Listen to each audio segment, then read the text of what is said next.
4 مسلک بنائے ہیں نا. ظالم دیکھیے کتنا ظلم کرتے ہیں. کہتے ہیں 4 مسلک چاروں برحق. کس کا؟ امام ابو حنیفہ کا، امام شافعی کا، امام مالک کا، احمد ابن حنبل کا. 4 مسالک ہیں، چاروں برحق. محمد الرسول اللہ کا مسلک کہاں گیا؟ صفحہ ہستی سے مٹا دیا. وہ شروع سے تھا، اس وقت سے تھا جب جبریل اقرأ بسم ربک الذی خلق لے کر اترا تھا. یہ اس مسلک کی بنیاد تھی، یہ پہلی آیت تھی، اور اس کا اختتام احکام کے لحاظ سے اس آیت نے کر دیا. الیوم اکملت لکم دینکم واتممت علیکم نعمتی ورضیت لکم الاسلام دینا.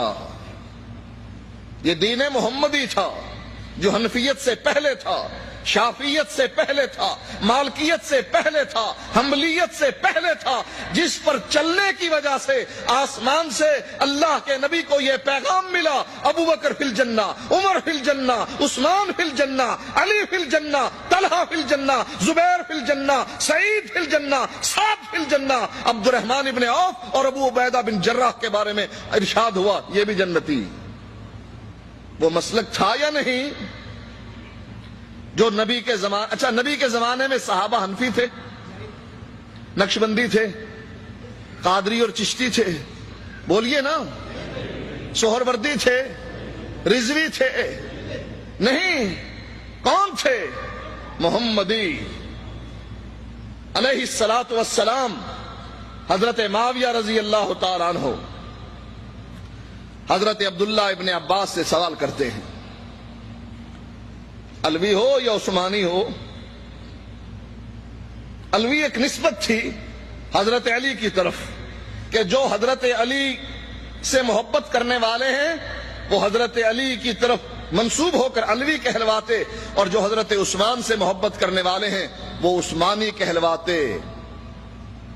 الیکشن ہوا تھا حضرت علی اور حضرت عثمان رضی اللہ تعالی عنہما کے درمیان.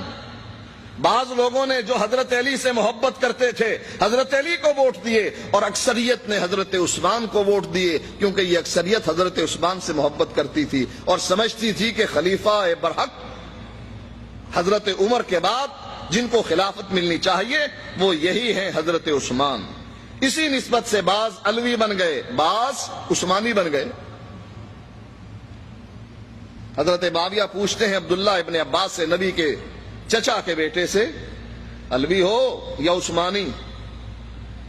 فرمانے لگے معاویہ نہ میں علوی ہوں نہ میں عثمانی ہوں، میں کیا ہوں؟ میں محمدی ہوں، محمد صلی اللہ علیہ وسلم کو ماننے والا. یہ مسلک موجود تھا یا نہیں؟ بولیے، یہ مسلک موجود تھا یا نہیں؟ جس مسلک پر چلنے والے نے حضرت عمر کے فتوے کو رد کر دیا تھا. کیا کہا؟ ابو کا یمنا و انت تتمتع، تیرا باپ تو حج تمتع سے منع کرتا تھا اور تم حج تمتع کرتے ہو. کیا کہا تھا عبداللہ ابن عمر نے؟ بخاری کی روایت ہے، امر ابی یتبع امر رسول اللہ صلی اللہ علیہ وسلم.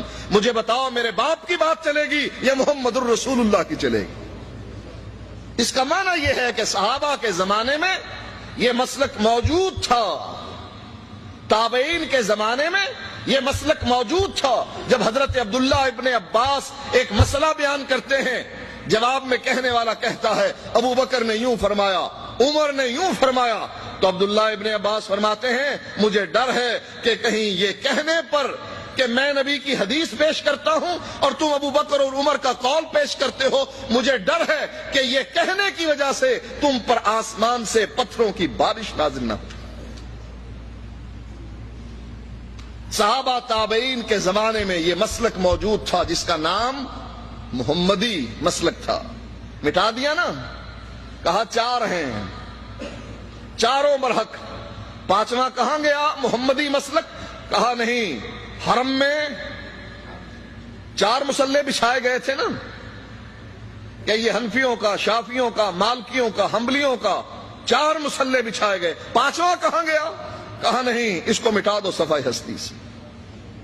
تم اس کو مٹانا چاہتے ہو، اور رب فرماتا ہے وَرَفَعْنَا لَكَ ذِكْرَكَ، ہم تیرے ذکر کو بلند کرتے رہیں گے جہاں اشہد اللہ الہ الا اللہ آئے گا وہاں اشہد ان محمد رسول اللہ بھی آئے گا. دنیا مٹانا چاہے یہ مسلک مٹ نہیں سکتا. اللہ کے نبی فرماتے ہیں لا تزال طائفۃ من امتی، میری امت میں سے ایک گروہ ہمیشہ حق پر رہے گا. نبی کے زمانے میں بھی، صحابہ اور تابعین کے زمانے میں بھی، تبع تابعین کے زمانے میں بھی، ائمہ دین مفسرین محدثین کے زمانے میں بھی ایک گروہ ہمیشہ حق پر رہے گا. یہ حدیث ہے جس پر محدثین فرماتے ہیں، امام بخاری فرماتے ہیں، یزید ابن ہارون فرماتے ہیں، علی ابن مدینی فرماتے ہیں، دیگر محدثین جس کے اقوال کو خطیب بغدادی نے فضائل اہل حدیث کے نام پر جمع کیا ہے. کیا فرماتے ہیں کہ اس سے مراد، بلکہ احمد ابن حنبل نے فرمایا اگر اس سے مراد اہل حدیث نہیں تو مجھے کوئی علم نہیں کہ اس سے کون مراد ہے. یہ مسلک اس وقت بھی موجود تھا جب قرآن اترا، اور اس وقت بھی موجود رہے گا جب عیسیٰ علیہ السلام اتریں گے، جب قیامت آئے گی اس وقت بھی یہ مسلک اسی طرح زندہ رہے گا. اور آپ جیسے اس مسلک کو زندہ کر رہے ہیں اس زمانے میں بھی لوگ اس مسلک کو زندہ کرتے رہیں. ہمارے مسلک کی سچائی قرآن کے پاروں میں بکھری پڑی ہے. کیا فرماتا ہے اللہ تعالی؟ وَمَا أَرْسَلْنَا مِن رَّسُولٍ إِلَّا لِيُطَاعَ بِإِذْنِ اللَّهِ، میں انبیاء کی جماعت کو بھیجتا ہی اسی لیے ہوں کہ اس کی اتباع کی جائے. یہی آیت امام ابو حنیفہ رحمۃ اللہ علیہ کے بارے میں بھی آئی ہے نا کہ ہم نے 4 امام بنائے ہیں اور چاروں کے بارے میں ہم گارنٹی دیتے ہیں کہ جو ان کی اتباع کرے گا وہ جنت میں جائے گا. جس نے ہمارے امام کی، ہمارے مسلک کی اتباع کی، اس کے بارے میں آپ نے سن لیا کہ وہ جنتی ہیں. کن کے بارے میں فرمایا؟ رضی اللہ عنہم ورضوا عنہ. یہ کس کے بارے میں فرمایا؟ صحابہ کے بارے میں جنہوں نے اللہ کے نبی کی اتباع کی، نبی کی زبان سے یہ بات سنی من اطاعنی دخل الجنہ، جو میرے پیچھے چلا وہ جنت میں پہنچا.